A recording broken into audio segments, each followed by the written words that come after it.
from the tanks. And with the tanks and these units to block, I think the John Hopkins team can win pretty soon. He's also reinforcing with, interesting enough, both Marines and Vultures, and he's also setting up for a drop here. I think he has mines also researched, so the Terran player going for a very strong push at this point in the game. He's also put down his expansion, although no transfer of SCVs has occurred yet.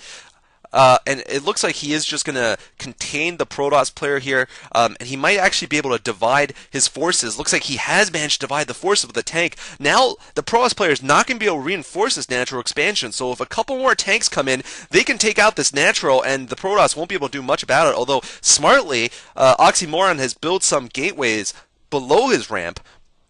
Maybe it's just inadvertently that he chose to do this because the main base is so crowded on Hannibal. You do get 2 gas, though, by the way. It is a interesting map because of that reason. So he is going to be able to make a lot of High Templar, and we're going to have to see how good his storms are.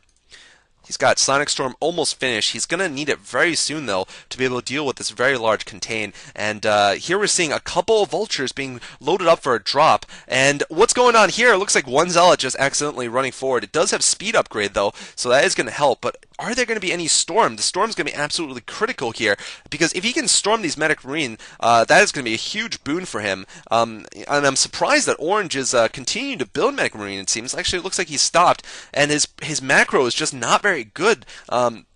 Of course, all these players are amateurs, they're all college students, so, you're not going to expect stellar play, but his macro definitely could be better, running on 1,400 minerals and a good amount of gas, and it looks like he's been focusing on getting a drop-off. This might kill off a lot of these probes. It looks like the yellow Protoss a little bit slow to respond here. He needs to pull the probes.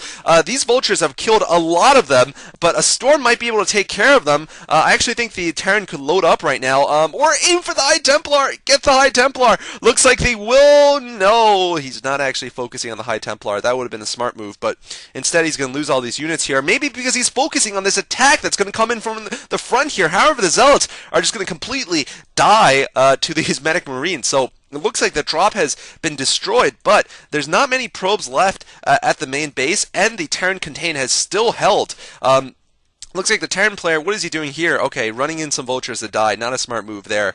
And he really could be just making a lot more Vultures at this point. He really should be. Looks like the Protoss player, Teal, has really expended all of his units also somehow. I think maybe he lost it to the Zealots, the Speedlots, or something in that last attack. Protoss player's actually got some upgrades going too, I should have mentioned. He's at 1-1. Terran's still not upgraded, and let's see if he's got an armory anywhere. It doesn't look like he has an armory among any of his buildings, so he isn't going to get upgrades, and I would advise him to do that. I would also advise him to capture his natural expansion's gas. He's also getting Medic Marines still, which I think is a mistake. The timing for Medic Marines is way past, and we're going to see some storm here, double storm here from the Protoss. Not the best use, but he could get a couple more good storms off, but looks like he's going to make an Archon, interesting enough, and he doesn't have enough Zealots. He can't finish out these tanks. Will you have enough forces here?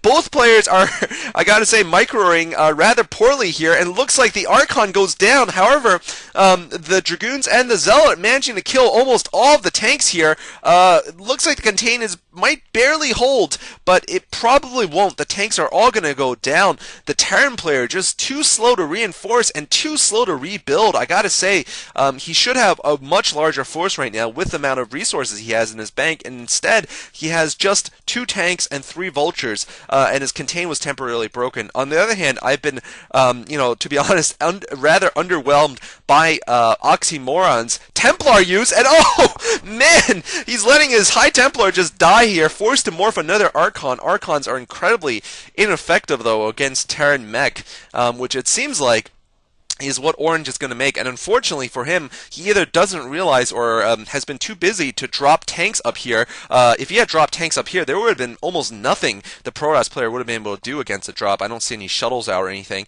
So, both players could have practiced a little more for this match, or perhaps, done a little bit less hardcore studying. Obviously, I'm not gonna say anything more about their level of play. I mean, obviously, I should note that these guys are obviously not pro gamers, and they're college students, and we should also remember that Korean players, while they're very good players, often they don't even graduate high school, much less college. A lot of the top Korean pro gamers probably are high school dropouts actually, and they dropped out when they were given contracts. Like I believe Flash actually dropped out in the 11th grade or something, or the 10th grade, in order to play full time for KTF. I'm not sure if that's exactly the facts, but I've heard that, and I know a number of other pro gamers, were basically just high school dropouts, or they just barely graduated high school. Not many of them that I know of have gone on to go to college, at least not during their pro gaming careers.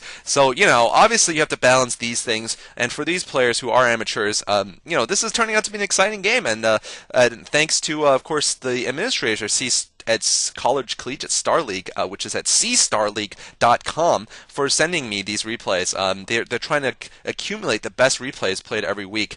In any case, observers out for Oxymoron. He is still contained though, and still Marines being built, unupgraded Marines and unupgraded mech for the Terran player. So that is surprising. He really should be using all of his minerals for these Vultures, and he's doing the right thing here by putting up a contain. However, a probe has managed to escape and is now putting up an expansion for Oxymoron. Meanwhile, the Teal player is still dead. It looks like he's killing a neutral Zergling. He's doing a decent job of exploring the map, although he really should have made sure that there wasn't a third here. That's really important. Oh!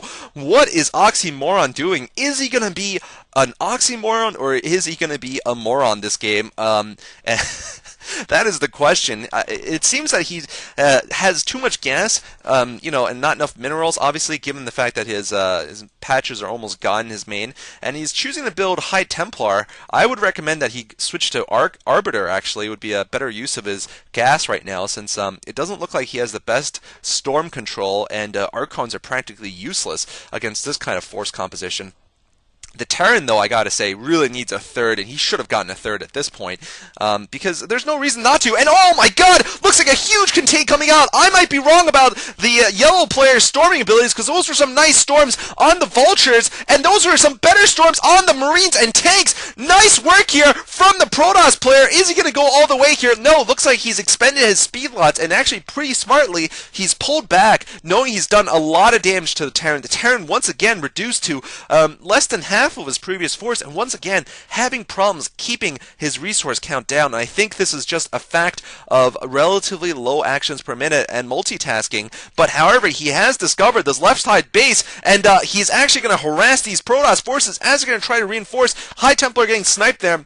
Yellow bringing all of his forces to the left side, and he's going to lose a lot of them to these mines here. So Orange, actually, Feixiang, impressing me a little bit with his play here, going to try to put some mines down. However, the Dragoons kill it off. But right now, there's not much in the way of minerals coming in for the Protoss player. In fact, he is completely mined down. He needs to transfer his probes, or else he's just going to die in this game. The Terran player is still mining. However, he still hasn't put up a third. He really should have put up a third. And oh, these High Templar have dropped while I wasn't paying attention, and they've gotten 17 kills worth of SCVs total. So nice work by Oxymoron, badly damaging the economy of his opponent here. But he really needs a transfer. I mean, I'm repeating myself here, but he absolutely needs a transfer, and he is going to instead drop some High Templar here in the natural. He's stopping Feixiang's mining, and just look at these players' APMs. Unfortunately, Feixiang only at 110 right now. It is, at this level, I mean, even if every action is, completely a correct movement, an optimal movement, it is still just too low to play Terran. Terran requires more micro than pretty much any race. Possibly in the late game, Zerg against Terran also needs about similar micro because of the sheer number of Lings, Lurkers, and Defilers and Scourge you have to control, but certainly Terran needs more APM than Protoss, and Feixiang is just not cutting it here. He's making mistakes. He didn't pick up this base early enough, and he's really thrown away a rather large lead. In fact, I thought he had the game at several points, but instead, now Oxymoron doing the right thing. He's finally transferred probes over, and in fact, he has a measure of control here over this left side of the map. Teal has not obviously done much. He's dead. He only scouted that new base pretty late. So we'll see if this storm manages to kill off this SCV here for Orange. This would further put Feixiang behind. I think Feixiang is going to get the command center done. He gets the command center, although the SCV dies to a storm. This one shuttle with the storm drops has been very effective for Oxymoron against Feixiang. Feixiang now clumping up another group of tanks to try to contain. He really should push, though. I don't know why he's content to contain and just contained. He could have pushed at several moments in this game and finished off Oxymoron, and right now he is not doing himself a favor either by clumping the tanks like this. Oxymoron has shown rather mixed results with his storming, but he has shown he is capable, at least sometimes, to get good storms off, and that could be the end for him. Although, looks like he's going to go in with Archons. Not a good moment. The Archons are just practically just going to be Vulture bait here. Of course, Vultures deal full damage to Archons because they're all shield. One bad storm going off on nothing, although there's a better storm, but there's still more tanks in the back. He needs just 2 or 3 good storms. Do you have it in you, Oxymoron? Are you going to be a moron or an Oxymoron? He is an Oxymoron, pulling off some good bad storms there. Ha ha, that is the Oxymoron. That doesn't even make any sense. He's pulling